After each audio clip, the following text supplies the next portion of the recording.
कहते हैं दिल्ली दिल बरों की है, दिल जलों की है। कहते तो ये भी हैं कि दिल्ली दिल फरेबों की भी है। और लकी यानी कि लक्ष्मण लाल अग्रवाल में ये सारे गुण मौजूद थे। लोग उसकी शक्ल को देखकर ही कह देते थे, अबे दिल्ली से हो क्या? लकी वैसे दिखने में स्मार्ट और अट्रैक्टिव था, पर जेब से खस्ता हालत होने की वजह से रहता बेहद सिंपल तरीके से था। शर्ट का रंग उड़ा हुआ और पैंट से पैबंद जुड़ा हुआ। कहने को तो उसकी उम्र के लड़के दिल्ली की सड़कों पर रात को मोटर बाइक दौड़ाते थे, लेकिन लकी उर्फ लक्ष्मण लाल अग्रवाल सिर्फ कमरे से कॉलेज में पढ़ाई और गर्लफ्रेंड डिंपल के साथ थोड़ा वक्त बिताना, फिर कॉलेज से दुकान, दुकान से जब होम डिलीवरी आए तो वहां, और फिर घर चला जाता था। हाँ, कभी कभी जब वो किसी लड़के को खाली सड़क पर मोटर बाइक दंदनाते हुए देखता तो कहता, एक दिन अपना टाइम भी आएगा जब मैं चश्मा लगाकर बैठूंगा और पीछे डिंपल को बैठाऊंगा। देखना, जब वो मेरी कमर में अपना हाथ कसेगी और मैं तेजी से मोटरसाइकिल को इंडिया गेट के आसपास दौड़ाऊंगा, तो सारे दिल्ली का दिल हम दोनों को देखकर जलेगा। दुकान में रखा हुआ बर्नॉल भी काम नहीं आएगा। लकी ने कहा और अपने हाथ में बर्नॉल की क्रीम को दबा दिया। जैसे ही उसने क्रीम को दबाया, उसका क्रीम बाहर आ गई। अबे गधे, क्या कर रहा है? वो कोई स्पंज की गेंद है क्या जो उसे दबा रहा है? दुकान के मालिक ने उससे फटकारते हुए कहा और उसके सर पर एक चपत लगा दी। Sorry sir. लकी ने अपना सिर बचाते हुए कहा। वो करोल बाग में स्थित एक छोटी सी मेडिकल स्टोर पर काम करता था। उसकी दुकान का नाम था चमन मेडिकल स्टोर और उसके ओनर का नाम था चमन लाल। लकी पिछले 5 साल से इन्हीं की दुकान पर काम कर रहा था। यहाँ इस छोटी सी शॉप पर काम करना उसकी मजबूरी थी। लाइफ में कंगाली की वजह से उसे कॉलेज में पढ़ाई पूरी करने के लिए पार्ट टाइम जॉब करना था। उसने कई अच्छी जगह अच्छी तनख्वाह की नौकरी ढूंढी पर नहीं मिली और वो इस मेडिकल स्टोर पर ही अटक गया। गधे, अब इसके पैसे क्या तेरा बाप भरेगा? कटेगा। इसका पैसा भी तेरी तनख्वाह से कटेगा और एमआरपी से डबल रेट में कटेगा। चमन ने अपने दांतों को किचमिचाते हुए कहा। गुस्से की वजह से उसकी नाक फूल गई थी और लकी की सांसें। उसने घबराते हुए ओनर से पूछा, एमआरपी से डबल क्यों सर जी? ताकि अगली बार से ऐसी कोई हरकत करने से पहले तू डबल बार सोचे, चमन ने कहा और उसके हाथ से ट्यूब छीन ली। उसका जी तो चाह रहा था कि वो लकी की खोपड़ी पर एक और बार अपना हाथ साफ कर ले, लेकिन उससे पहले ही दुकान का फोन बजने लगा। फोन की घंटी बजते ही लकी को वहां से निकलने का मौका मिल गया और वो भागते हुए फोन उठाने के लिए चला गया। हेलो जी, करोल बाग के बेस्ट मेडिकल चमन मेडिकल स्टोर से बोल रहा हूं, बताइए क्या काम था? ये लकी की पेटेंट लाइन थी। चाहे कहीं से भी फोन आए, लेकिन उसे फोन पर बस यही बोलना था। जैसे ही इधर लकी ने अपनी बात कही, उधर से जवाब आया, मैं ब्लूमिंग नाइट होटल के कमरा नंबर 303 से बात कर रहा हूँ। एक छोटा सा ऑर्डर है, नोट करो और जल्दी से होटल पर डिलीवर करवा दो। वो एक लड़के की आवाज थी। उसकी आवाज में काफी भारीपन और एक अजीब सी जल्दबाजी थी। जैसे ही लकी ने वो आवाज सुनी, पता नहीं क्यों उसे वो आवाज जानी पहचानी सी लगी। जी सर, बताइए आपका क्या ऑर्डर है? हाँ तो लिखो, हार्ट प्ले के 2 पैकेट और 1 पैकेट टिश्यू। लकी, जो कि अपना पेन लेकर खड़ा था, हार्ट प्ले का नाम सुनते ही झिझक गया। असल में हार्ट प्ले नाम का एक कंडोम आता था और इसलिए उसका नाम सुनते ही लकी शर्मा गया था। इतने साल से भी मेडिकल की स्टोर पर काम करने के बाद उसे इन चीजों का नाम सुनने में शर्म आती थी। हेलो भाई, लिखा कि नहीं लिखा? उस आदमी ने फिर से लकी से पूछा। जी सर, लिख लिया सर, लिख लिया। लकी ने खिसियाकर हंसते हुए कहा। लिख लिया तो फिर लेकर निकल, उस लड़के ने कहा। उसकी आवाज सुनकर ना जाने ऐसा क्यों लग रहा था कि वो बहुत बड़ा आदमी था। जी सर, लेकिन सर बाहर तो बारिश हो रही है, लकी ने कहा। उसने देखा कि बाहर बहुत तेज बारिश हो रही थी। उनकी दुकान के सामने पानी भर गया था और तेज हवाओं की वजह से चमन मेडिकल स्टोर का बोर्ड भी गिर गया था। लकी को लग रहा था कि वो इतनी तेज बारिश में अभी एकदम से तो नहीं निकल पाएगा, तो उसने उस लड़के को समझाते हुए कहा, सर मैं ऑर्डर तो ले आऊंगा पर थोड़ा टाइम लग जाएगा, बारिश थोड़ी थम जाए आप। इससे पहले कि वो कुछ आगे बोल पाता, फोन पर लड़का बोल पड़ा। तुम्हारे मालिक को पता है कि तुम मल्होत्रा जी के लड़के को मना कर रहे हो? हाँ पता है, बारिश हो रही है, इसलिए सारा सामान अच्छे से थैली में पैक करके लाना और लेट नहीं होना चाहिए, समझे? उस लड़के ने कहा और इससे पहले कि लकी आगे कुछ कह पाता, उसने फोन काट दिया। उधर से लकी के दुकान का ओनर उसे घूर कर देखा जा रहा था। लकी के हाथ में पेन और पेपर देखकर ही वो समझ गया था कि उसके पास कोई ऑर्डर आया था। आज वैसे भी इतनी बरसात होने की वजह से सुबह से इक्का दुक्का ग्राहक ही दुकान पर आए थे। ऐसे में उसकी दुकान का मालिक एक भी ऑर्डर को छोड़ना नहीं चाहता था। वो लकी को देख रहा था और लकी बारिश की ओर देख रहा था। बारिश का बहाना नहीं चलेगा, जाना पड़ेगा, चमनलाल ने कहा। मैं बहाना नहीं कर रहा सर, थोड़ी बारिश धीमी हो जाए तो मैं चला जाऊंगा। अभी आप खुद ही देखिए कितनी तेज बारिश है। वो पता नहीं कोई मिस्टर मल्होत्रा का कोई बेटा कुछ ज्यादा ही जल्दी में था। मैं साइकिल से तो पहुंच नहीं पाऊंगा इतनी जल्दी। लकी ने उनकी ओर देखते हुए कहा। क्या कहा? मिस्टर मल्होत्रा जी का बेटा? तू मेरी दुकान बंद करवाएगा क्या? अभी क्या भी निकल उनका ऑर्डर लेके, वो हमारे बहुत पुराने कस्टमर है, चमन ने कहा। पर लकी ने कहा ही था कि चमन बोला। पर कुछ नहीं, तू मेरी मोटरसाइकिल ले जा, उसने गुस्से में कहा। अरे सर जी, 200 के ऑर्डर में मुश्किल से 40 रुपए बचेंगे, इससे 3 गुने का तो पेट्रोल ही लग जाएगा, और अगर गाड़ी रास्ते में बंद हो गई तो अलग से खर्चा, लकी ने समझाते हुए कहा। वो जानता था कि उसका मालिक इन सब बातों पर ध्यान नहीं देने वाला। चमनलाल बोला। कोई बात नहीं, तू जा, चाहे जो हो जाए ग्राहक नाराज नहीं होना चाहिए, और वैसे भी वो मल्होत्रा जी का बेटा है। चमनलाल ने मोटरसाइकिल की चाबी लकी की ओर उछालते हुए कहा। लकी ने चाबी ली। उसे देखकर उसके अंदर मिक्स फीलिंग आ गई। एक तो वो बहुत खुश हुआ कि बड़े दिनों बाद बाइक चलाने को मिलेगी, पर वहीं दूसरी तरफ दुखी इसलिए हुआ कि बाइक मिली भी तो ऐसी तेज बारिश में, अगर खराब हो गई तो इसकी चपत भी उसके सिर पर ही पड़ेगी। वो मुंह लटकाकर रेनकोट और हेलमेट पहनते हुए वहां से निकल गया। बाहर आकर बाइक को देखा तो लकी ने मन में सोचा, चलो ठीक है, जो होगा देखा जाएगा, कम से कम बाइक तो चलाने को मिल रही है। दरअसल लकी इतने साल काम करने के बाद भी अपने लिए एक मोटरसाइकिल नहीं ले पाया था। लकी की तनख्वाह ही इतनी भर थी कि सिर्फ उसके कमरे का किराया, उसकी साइकिल में डालने वाली हवा का खर्च, बिजली पानी का बिल और डिम्पल के साथ महीने में 1-2 बार बाहर खाने का खर्चा ही निकल पाता था। उसे डिम्पल की कही बात अक्सर याद आती थी। लकी, अगर अगले 2 महीने में तूने बाइक नहीं खरीदी ना तो मैं तेरे से ब्रेकअप कर लूंगी, देखना। असल में डिम्पल को लकी के साथ बाइक पर घूमने की बड़ी तमन्ना थी।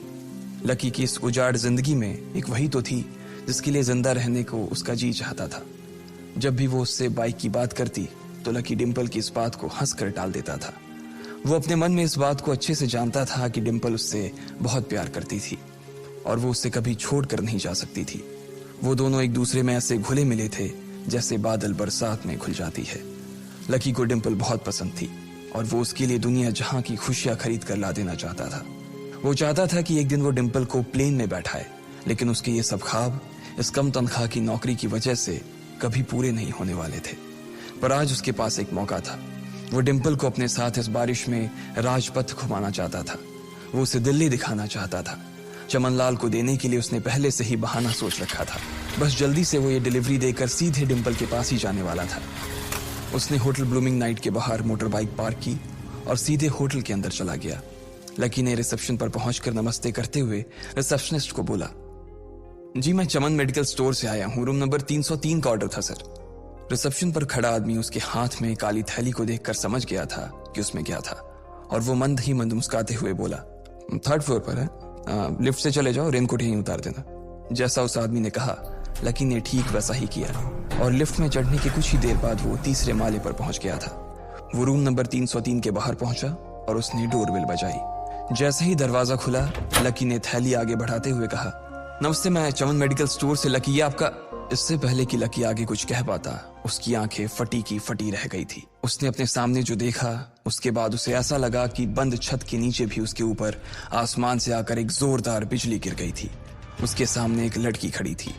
वो लड़की और कोई नहीं बल्कि उसकी गर्लफ्रेंड डिम्पल ही थी। उसने एक पर्पल कलर का नाइट गाउन पहन रखा था। उसके काले घने बाल गीले थे और उसने उन्हें अपने कंधे पर फैला रखा था। उसकी खुशबू से ही ये चीज साफ पता चल रही थी कि वो अभी अभी नहा कर आई थी। डिम्पल, तुम यहाँ क्या कर रही हो? लकी को अपनी आंखों पर विश्वास ही नहीं हो रहा था। उसने 2 बार अपनी पलकें झपका कर देखा, लेकिन दोनों बार ही उसे अपने सामने डिम्पल ही नजर आई। तुम यहाँ क्या मेरा पीछा करते हुए आए हो लकी? डिम्पल ने उल्टा उसी के ऊपर पलटवार करते हुए कहा। लकी को देखकर उसके दिल की धड़कन भी तेज हो गई थी। उसे उम्मीद नहीं थी कि लकी यहाँ आ जाएगा। उसने ना तो सुबह से उसे फोन किया था और ना ही उसके मैसेज का कोई जवाब दिया था। वो अपने मन में सोचकर बैठी थी कि वो अगले दिन खुद ही उससे मिलकर बोल देगी कि उसकी तबीयत खराब थी। डिम्पल बेबी, क्या हो गया? किससे बात कर रही हो? अचानक से एक गबरू जवान सा लड़का दरवाजे के पास आकर खड़ा हो गया था। उसने बनियान पहन रखी थी। लकी उसे पहचान गया था। साले राहुल के बच्चे, तेरी हिम्मत कैसे हुई मेरी डिम्पल को हाथ लगाने की? लकी ने जैसे ही राहुल को देखा उसके तन बदन में मानो आग सी लग गई थी। वो उसे इस वक्त इतना बुरा मारना चाहता था, इतना बुरा पीटना चाहता था, जिसकी कोई हद सीमा नहीं थी। लकी जिस कॉलेज में पढ़ता था, राहुल और डिंपल भी उसी में पढ़ते थे, और वो कॉलेज राहुल के फादर का ही था। डिंपल ने राहुल के पिता की एक कंपनी में जॉब पकड़ ली थी और राहुल उस पर बहुत लाइन मारता था। लकी ने एक दो बार डिंपल को उससे दूर रहने के लिए भी कहा, लेकिन डिंपल ने उसे यह कहकर टाल दिया था कि वो सिर्फ अच्छे दोस्त थे। आज भी इससे पहले कि वो आगे बढ़ता, डिंपल उन दोनों के बीच आ गई। रुक जाओ, डिंपल ने गुस्से में कहा और लकी के सीने पर हाथ रखकर उसे रोक दिया। लकी लंबी सांसें ले रहा था और कुछ ही सांसों के बाद उसका गुस्सा शांत हो गया। अब डिंपल के पास भी छुपाने के लिए कुछ नहीं था, इसलिए उसने लकी से कहा, लकी, आज से तुम्हारा और मेरा ब्रेकअप।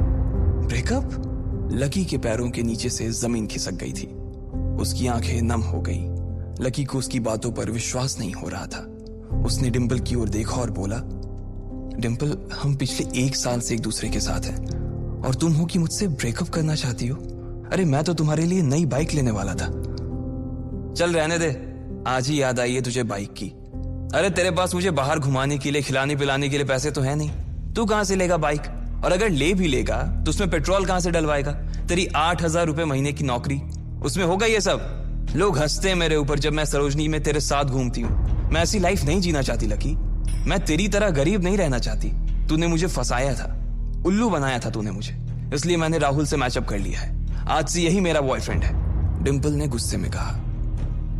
अच्छा, तो बेबी ये है तुम्हारा वो बेकार सा एक्स बॉयफ्रेंड? राहुल ने पूछा और डिंपल के बगल में आकर खड़ा हो गया।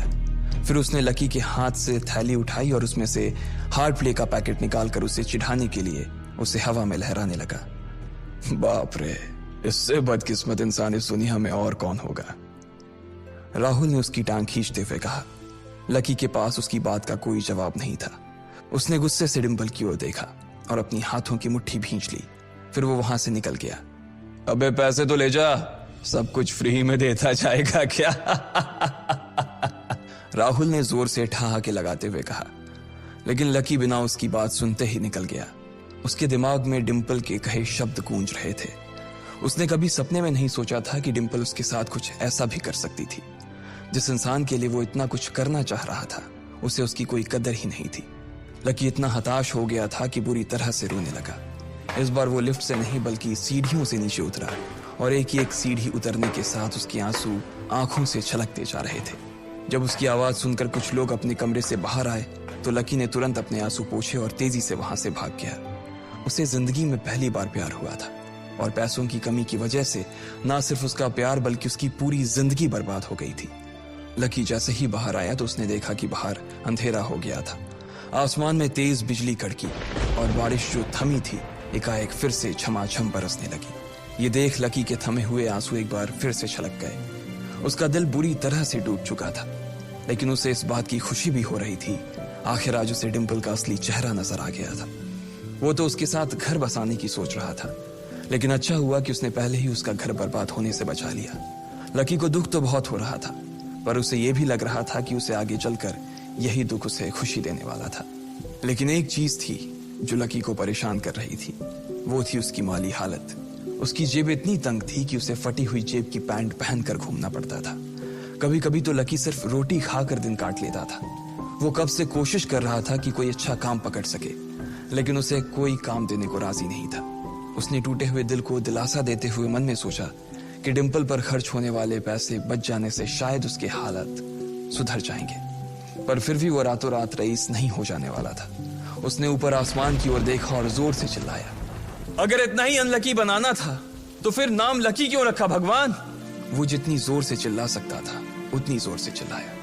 उसकी आवाज से आसपास खड़े लोग एक बार तो डर गए थे। लकी ऊपर ही देख रहा था और उसके आंसू बारिश के पानी के साथ मिल गए थे। जैसे ही वो फूट कर रोने को था, तभी उसके फोन पर एक मैसेज आया। जैसे ही लकी ने अपना फोन निकालकर उस मैसेज को पढ़ना शुरू किया, उसकी तो आंखें ही चमक गई। अचानक उसके आंसू हंसी में बदल गए और वो जोर जोर से वहीं सड़क पर नाचने लगा। उस मैसेज में लिखा था, परिवार की रिसर्च और परिवार के निर्णय के हिसाब से अग्रवाल परिवार का वारिस लक्ष्मण लाल अग्रवाल उर्फ लकी ने गरीबी अभ्यास की परीक्षा को पास कर लिया है और आज से ही वो उस जमीन और उस जायदाद का मालिक हो जाएगा जो परिवार ने उसके नाम कर रखी थी। ये एक ऐसा मैसेज था। आखिर कौन था लकी? क्या थी उसकी असलियत?